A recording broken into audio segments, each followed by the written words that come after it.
생수로 다 물을 떠서 쌀로 씻어야 되고, 그러니까 한 번 해도 되는 일을 두세 번씩 하게 되는 일이 있으니까 번거롭죠. 실제 저희 집에 필터에서 녹조 이미지를 끼고 나서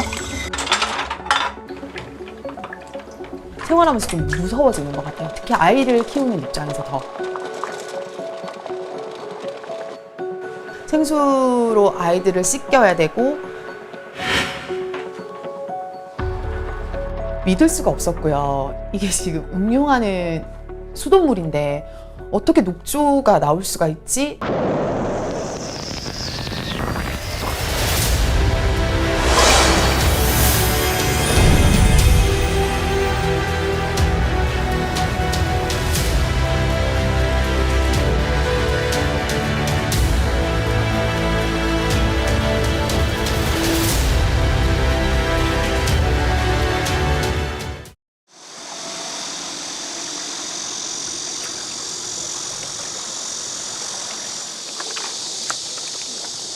초록은 생명을 나타내지만 강의 초록은 얘기가 다릅니다. 지난 여름, 낙동강은 지독한 녹조에 시달렸습니다. 녹조 유입을 막기 위해 살수장치가 필사적으로 저지선을 구축합니다. 강물 속은 녹조 알갱이로 한 치 앞도 보이지 않습니다.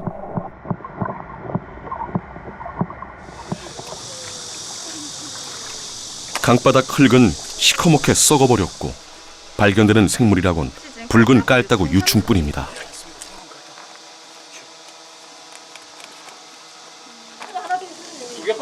하류의 상황은 더 심각합니다. 녹조가 가득한 물은 죽처럼 걸쭉하고 역한 냄새가 코를 찌릅니다. 하루 쪽에 낙동강 하구 쪽으로부터 대동선착장 그리고 물검 요 사이가 지금 이제 굉장히 녹조가 창글어 있는 이런 상황인 것 같고요.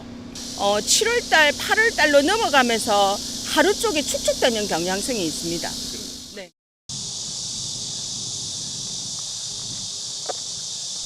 녹조의 원인으론 보로 인한 정체 현상과 오염물질 유입 그리고 이상 고온 등이 지목되고 있습니다. 녹조가 위험한 이유는 마이크로시스틴이라는 발암물질 때문입니다.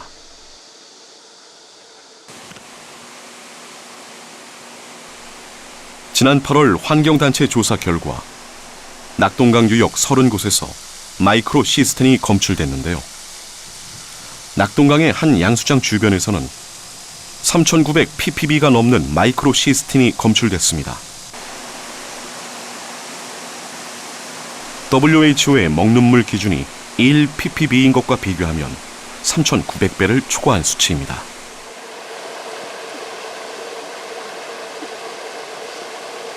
마이크로시스틴은 간과 신장은 물론 생식 기능에까지 영향을 주는 것으로 나타나 충격을 주고 있습니다. 중국 난징대학 연구팀 등이 불임치료센터를 찾은 남성 1,715명의 정액 시료를 분석했습니다. 녹조가 자주 관찰되는 지역에 살고 있는 남성들인데 정액에서 마이크로시스틴이 검출됐습니다. 녹조와 간질환의 상관관계를 연구한 논문도 있습니다. 4대강 사업 전후로 한강을 제외한 낙동강, 금강, 영산강에서 녹조 수치가 증가했고 4대강 유역의 비알코올성 간질환 발병률도 늘었다는 내용입니다. 현재 분석에서 노약자, 그러니까 65세 이상이라든지 아니면 BMI로 비만 수치를 저희가 계산을 해서요. 이런 분들은 원래 비알코올성 간질환에 굉장히 발생률이 높기 때문에 이 부분은 저희가 제외를 하고 분석을 실행을 했습니다. 녹조가 많이 증가한 지역에서 간암, 비알코올성 간질환 수가 많이 증가한 것으로 보아 영향을 미치지 않는가 조심스럽게 예측은 해볼 수 있죠. 녹조의 위협은 식수원의 안전에만 해당되는 것이 아닙니다. 수상 맵포츠를 즐기다 보면 물에 빠지기 일쑤인데요. 낙동강의 한 선착장에는 친수 활동을 자제하라는 현수막이 내걸려 있습니다. 강에는 유화 물감을 풀어놓은 듯 유화 현상까지 나타났습니다.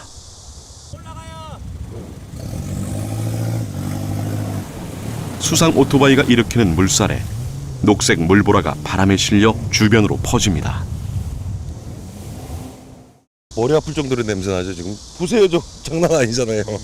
주변 사람들이 이비인후과 갔더니 부비동 안에 염증 생겼다 그래서 강물이 너무 더러운데 어떻게 방법이 있겠어요.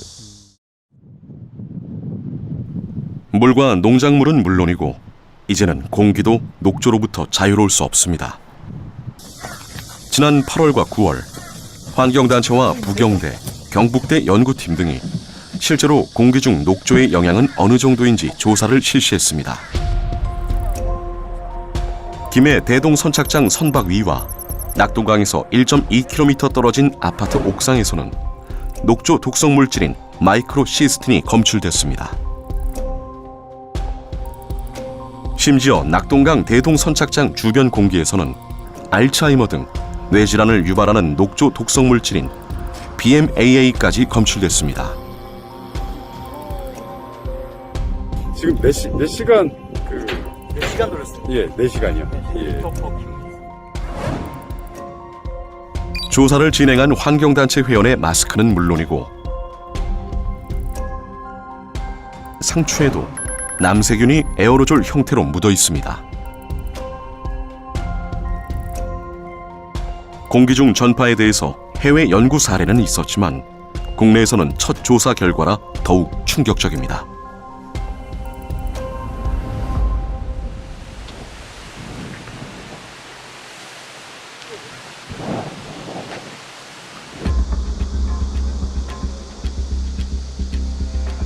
농업용수를 공급하는 양수장 주변. 녹조가 썩어 유화 현상까지 나타났습니다.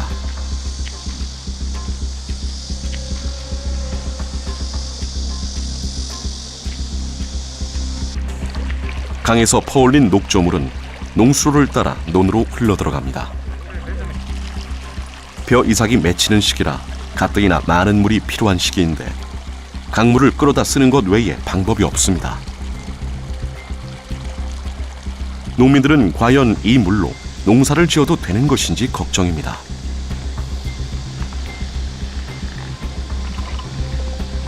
이 정도까지는 아니었습니다. 조금 진한 정도는 있었어도 올해가 너무 진합니다.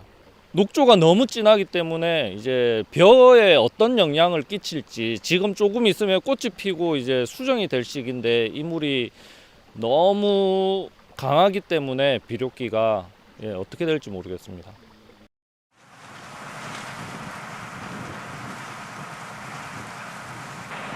녹조물을 먹고 자란 벼는 어떨까? 취재진은 올가을 낙동강 유역 4곳에서 재배한 쌀을 구해 부경대 연구팀에 분석을 의뢰했는데요.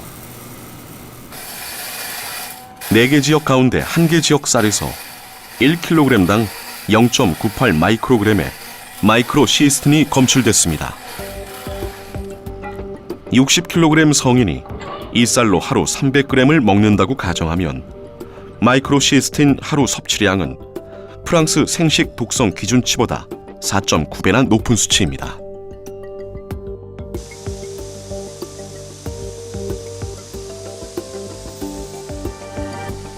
녹조는 강 안에서만의 문제가 아니라 공기를 통해, 농작물을 통해 우리 생활에 영향을 미치고 있습니다. 가장 우려되는 것이 수돗물의 안전성입니다.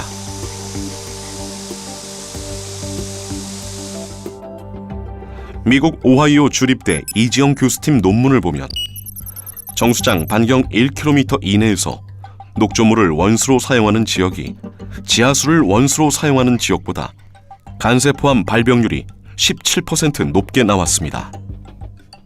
오하이오 주를 그러니까 심층적으로 분석을 한 거죠. 15년 동안의 데이터를 분석을 해서. 오하이오가 대한민국보다 커요. 이 주 하나가. 블루가 이제 지하수, 그다음에 초록색으로 표시된 것이 블룸이 있는 곳, 그다음에 하얀색은 블룸이 없는 곳. 그러니까 지금은 이제 좀 거시적으로 이러한 지역에 이러한 오염이 있을 때 그럼 어떤 건강에 어떤 특정한 질환에 어떠한 영이 있는지를 살펴본 거죠.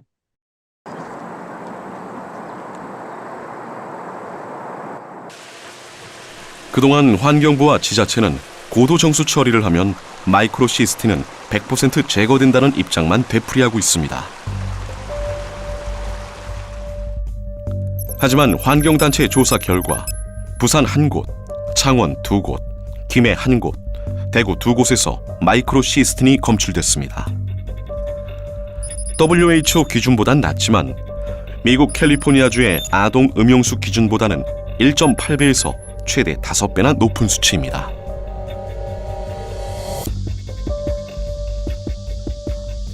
녹조 연구가 활발한 미국 캘리포니아주는 아동 음용수 기준을 1000억 분의 3, 0.03 ppb로 정했습니다. 마이크로시스틴은 청산가리보다 200배나 강한 독성 물질입니다. 환경부는 그리고 부산시, 대구시 같은 지방정부에서도 마이크로시스틴이 원수에 있지만은 정수 처리를 하면은 문제 없다라고 계속 주장을 해왔었습니다. 고도 정수 처리의 허점, 다시 해서 공학적으로 100%라는 게 있을 수가 없습니다. 조금이라도 방심하면은 독성 물질이 수돗물을 타고 흘러 들어갈 수 있다는 겁니다.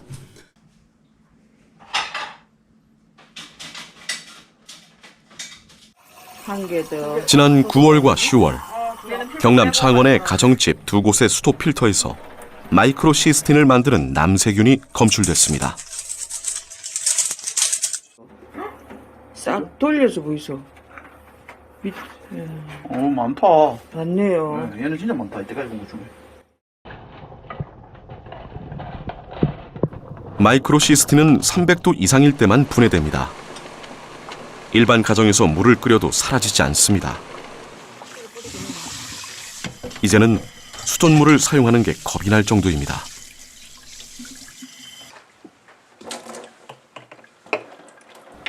믿을 수가 없었고요. 이게 지금 음용하는 수돗물인데 어떻게 녹조가 나올 수가 있지? 다 소독하고 정수 처리를 다 했던 건데도 불구하고 녹조가 나왔다는 사실에 너무 놀랬었고요.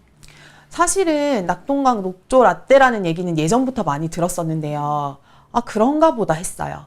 아, 그냥 강 색깔이 저렇게 초록색이구나라고 했는데 실제 저희 집의 필터에서 녹색 이물질이 끼고 나서 이게 뭘까? 그리고 그 어려운 용어인 마이크로시스틴스가 뭘까라는 것들을 찾아보면서 너무 무서웠어요. 대한민국 산업화를 이끌었던 경북 구미. 강변을 따라 공장들이 모여 있습니다. 각종 오폐수가 하수 처리장으로 모여드는데요. 이곳에서 정화 과정을 거친 뒤 낙동강으로 방류됩니다. 얼마나 정화됐을까요? 부산 수질연구소 연구원들이 하수 처리를 마친 방류수를 채취해서 수질 조사를 진행했습니다.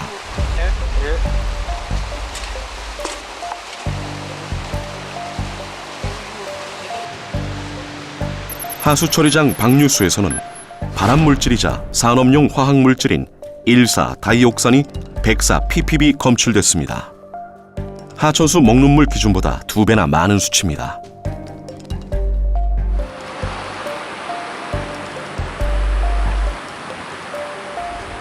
대구 성서산업단지 인근 대명천. 공단 하수처리장에서 나온 물이 대명천으로 흘러들고 이 물은 다시 낙동강으로 흘러들어갑니다.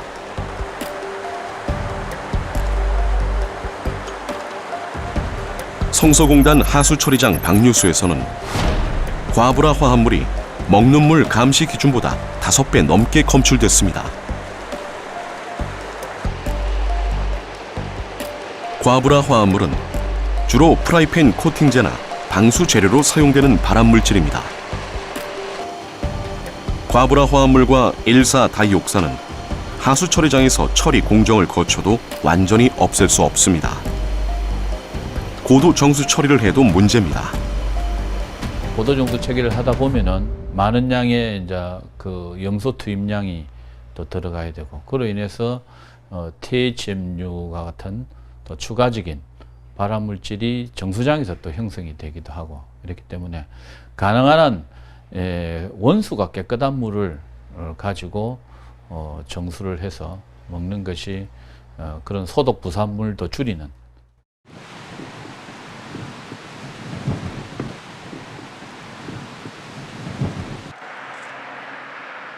금호강은 대구 도심을 흐르는 강입니다. 강변도로 아래에는 하수를 모아 하수 처리장까지 보내는 하수관거가 설치돼 있습니다.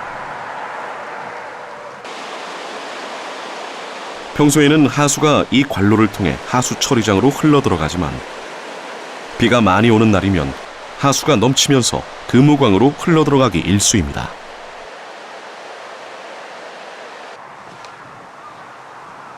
그리고 이 물은 다시 낙동강으로 흘러갑니다. 하수관거에서 넘쳐 흐른 하수는 색깔부터 누렇습니다. 확연히 차이가 납니다. 강바닥에서 건져 올린 돌에는 시커먼 하수 슬러지가 묻어 있습니다.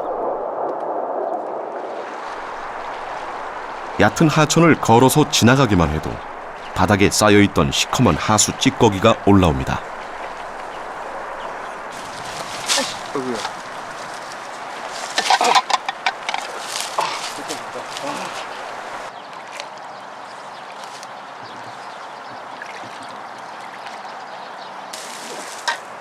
얼마나 오랫동안 넘쳐 흘렀는지 층층이 쌓인 찌꺼기는 뻘을 잃었고 발을 디디기도 힘들 정도입니다. 강바닥은 이미 생명력을 잃었습니다. 우수관과 오수관이 합쳐져 있기 때문에 발생하는 문제입니다. 이런 오수관로 분리사업들을 시급히 해야 됩니다. 그래서 4대 강사학 같은 사업을 할 것이 아니라 이런데 예산을 들여서 우수관, 오수관 분리한 사업을 빨리 해야 된다는 것이죠.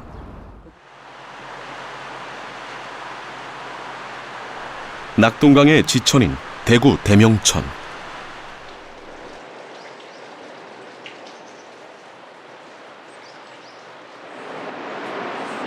이곳 역시 비만 오면 오수가 넘치는 합류식 하수관거가 설치된 곳입니다.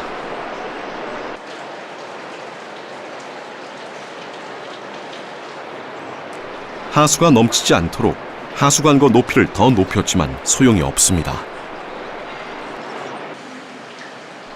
생활 오수가 그대로 하천으로 배출되는 모습도 확인됩니다.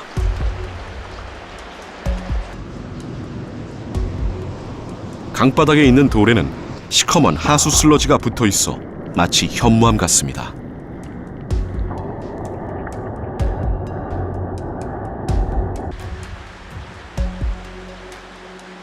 강바닥에 흙을 퍼올려 봤습니다. 진흙 상태의 찌꺼기 속에선 4급수 지표종인 실지렁이까지 발견됩니다. 취재진이 하수가 흘러든 하천물을 떠 분석을 의뢰했더니 상태가 심각했습니다.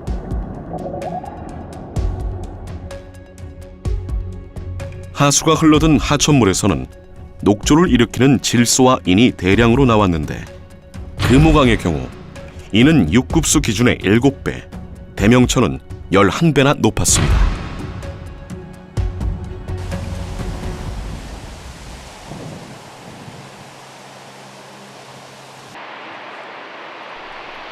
(2,600만) 수도권 주민의 식수원인 팔당댐 유역.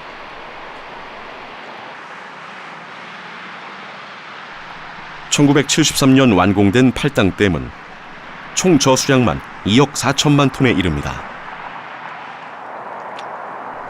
수도권에 하루 250만 톤의 물을 공급하고 있습니다.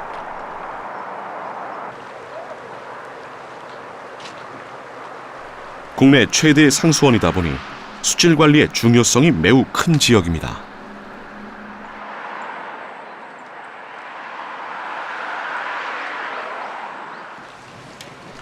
팔당댐 유역 안에 있는 두물머리. 북한강과 남한강 두 물의 머리가 맞대는 곳이라 해서 붙여진 이름입니다.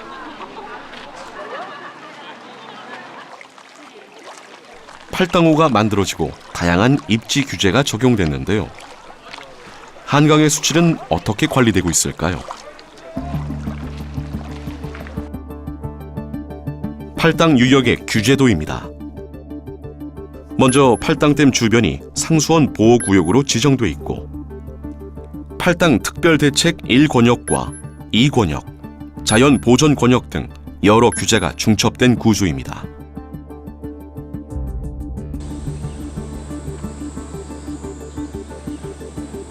수질보전 특별대책권역은 일정 규모 이상의 오폐수 배출시설 입지를 제한하고 자연보전권역은 인구집중 유발시설의 입지와 개발 사업을 제한하고 있습니다. 현재 상수원 수질보전 특별대책지역으로 관리되는 지역은 팔당호와 대청호 일대뿐입니다. 사실은 상수원 보호구역은 그 팔당 권역에서도 가장 작아요. 근데 특별대책지역은 1권역, 2권역으로 나눠놨어요. 그러니까 상수원에서 영향을 미칠 수 있는 지역을 갖다가 개발 행위를 제한한 겁니다. 일례로 뭐 그 소규모 공장들은 들어갈 수 있는데 계획 입지로 인해서 들어가는 공장, 대규모 뭐 공장들이라든가 이런 부분은 거의 들어갈 수 없는. 그러니까 개발 행위를 완전 차단을 버렸습니다. 이제 1권역과 2권역의 차이는 더 이제 그 범위 자체가 1권역이 더 그 가까이 있기 때문에 더 강력한 규제로 하고 있고요. 한강 등 댐물을 취수원으로 쓰고 있는 지역의 경우 수질 관리가 용이하지만 강물을 취수원으로 쓰고 있는 낙동강은 사정이 다릅니다.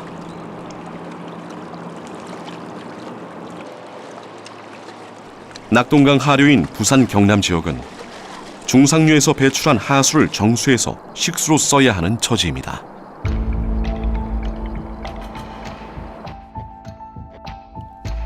한강과 낙동강 유역은 사업장 수와 폐수 배출량에 있어서도 큰 차이가 납니다.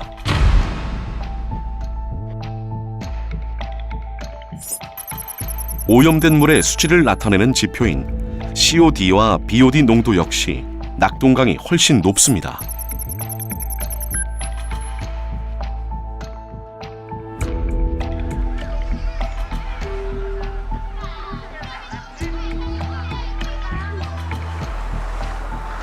하수 처리장은 일반 가정이나 공장 등에서 배출되는 모든 오폐수의 마지막 집합지라 할 수 있습니다. 이곳에서 하수 처리 공정을 거쳐야만 강으로 나갈 수 있습니다.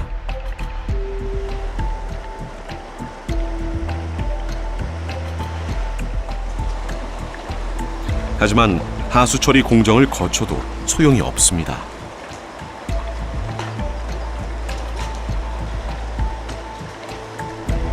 하수처리장 방류수에서는 일사다이옥산 등 특정 수질 유해 물질이 검출되고 있습니다.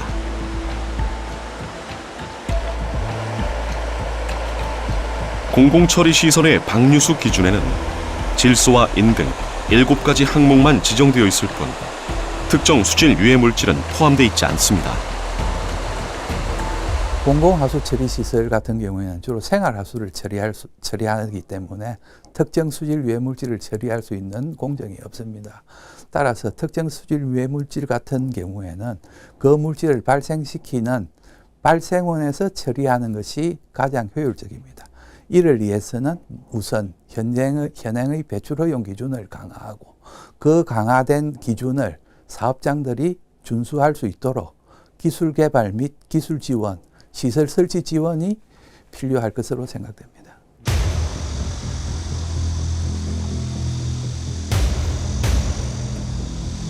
낙동강은 4대강 사업 이후 8개 보에 가로막혀 강으로서의 기능을 잃은 지 오래입니다.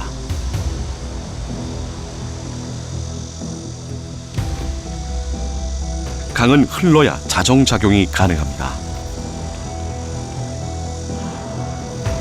고인 물은 썩게 마련입니다.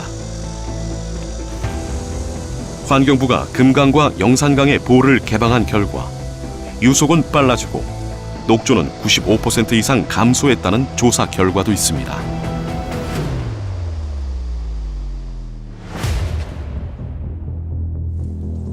하지만 농업용수 부족을 이유로 보 개방에 반대하는 의견도 있는데요. 원인은 양수 시설들에 있습니다.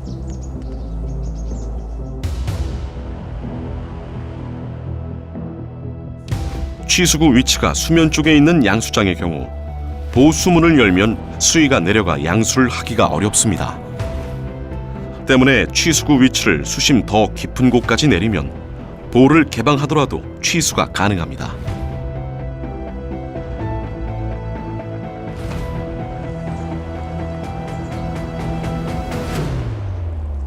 하지만 낙동강 중상류인 대구 경북 지역의 양수 시설 개선은 여전히 답보 상태입니다.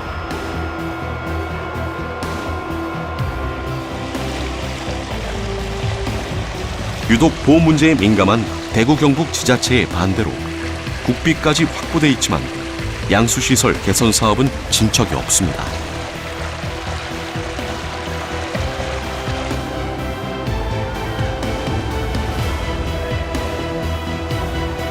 우리는 올 여름 최악의 녹조를 경험했습니다.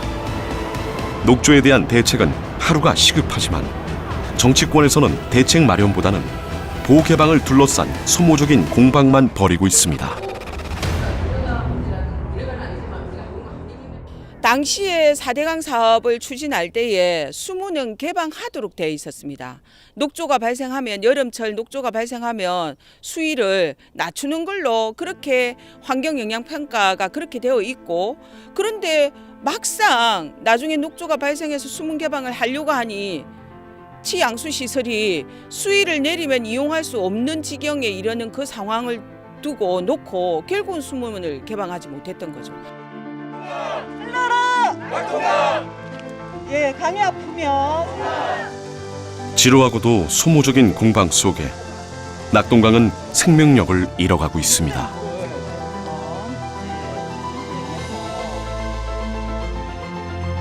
강의 생명력을 살리는 것은 강을 본연의 모습으로 되돌려 놓는 것입니다. 강이 아프면 사람도 아픕니다.